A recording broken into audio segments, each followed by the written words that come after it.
This is my first time to the Netherlands for this event, so I'm really pleased to be here. I know it's been running a few years, but no, this is my first time, so it's very exciting. Lots of them. So researchED has been going since 2013, and I've been to over 20 events. In terms of international events, I've been to South Africa, I've been to an event in Sweden, in Norway, in Ireland, in Dublin, in the US. So it's very exciting to be able to go to these events in different countries, and it's very exciting to be here in the Netherlands. researchED is unique because it's the only forum that I know where academics, researchers, policymakers and teachers come together to talk about the issues which we all have in common. And that's what's so beautiful about it. So, you have people like Paul Kirshner here at the same time as people who are teaching maths in a secondary school at the same event on the same terms, and that's really exciting. And until these events started, I don't think that happened, and I never went to any. So for me, it's been a breakthrough of the fact that lots of teachers do this in their own time on a Saturday. Shows you there's a demand. I mean, there's hundreds of people here today, and I think that's exciting that so many people feel the value of it. And if that means it's meeting a need, and I think that's interesting. There's something flexible about Saturdays. It's outside of the school time, so that people are more able to cut away from their, what else they need to do, and that tells you a little bit how precious it is to find the time. So the fact that they're Saturday conferences, all the speakers give their time for free.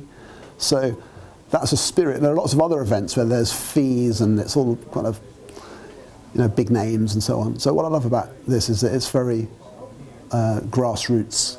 There are people, regular teachers, talking about their practice, as well as researchers who are sort of slightly more famous or whatever. And we're all together delivering sessions. It's great. I do think research is really important because teachers are learning that our profession is studied extensively by professional academics and looking at effective ideas about cognitive science or effective practice in the classroom. Both of those types of studies are really, really useful.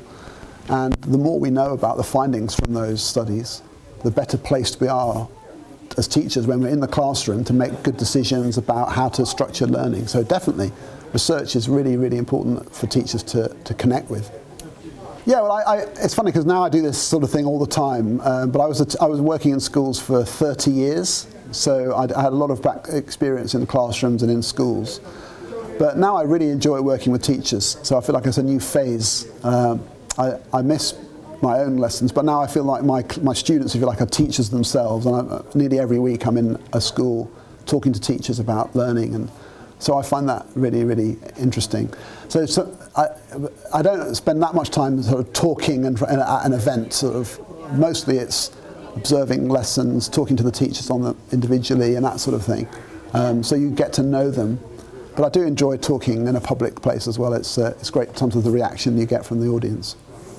Well, like a lot of people, I wasn't sure about it. Like I'm not one of these people that wanted to be a teacher for my whole life, and then I studied physics at university, and I wanted to explore the world a little bit, and I trained as a teacher just so I thought it would be a useful thing to be able to do.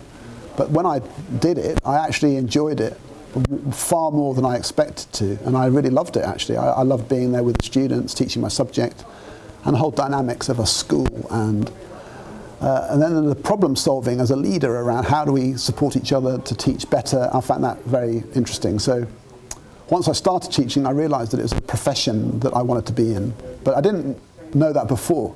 I don't think it was very well advertised before I joined. I wish it had been. I wish I'd known more about it. But yeah, so I sort of fell into it and then became to love it.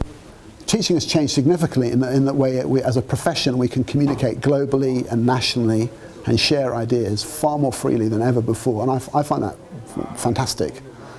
And I also, but a more negative side, I think education has become more and more political, and there's a lot of policy making, where the policy makers aren't entirely tuned in to what teachers' needs are. So I find that that's a sort of negative side. So I feel like from a profession side, things are much better than they ever were.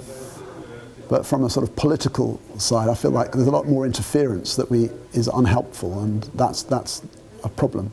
I think the profession as teachers needs to be far bolder at saying, look, don't tell us what to do. We're telling you what we need, and this is how it is. And teachers are not strong enough in asserting their demands about the profession, and partly that's because there's still debate within the profession. But I feel like the time will come eventually where politicians don't, a bit like no one tells doctors what to do, you know.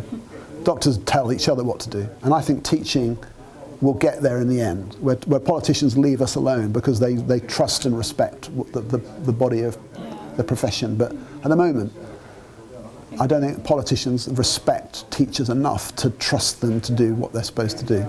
I would say probably the same skills they've always needed, which is you need to know your subject that you're trying to teach. You need to know how to break it down into teachable concepts.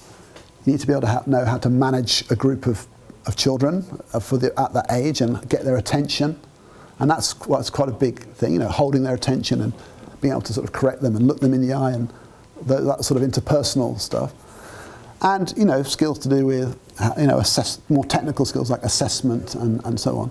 So, and I think that's the great thing about teaching. You need technical knowledge and also interpersonal skills.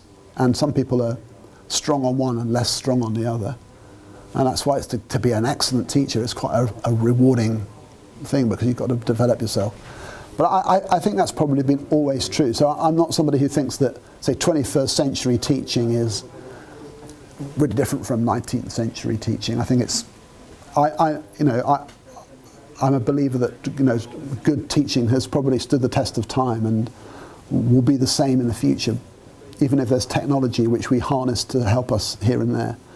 It's not going to radically change how we need to be in a classroom with young people.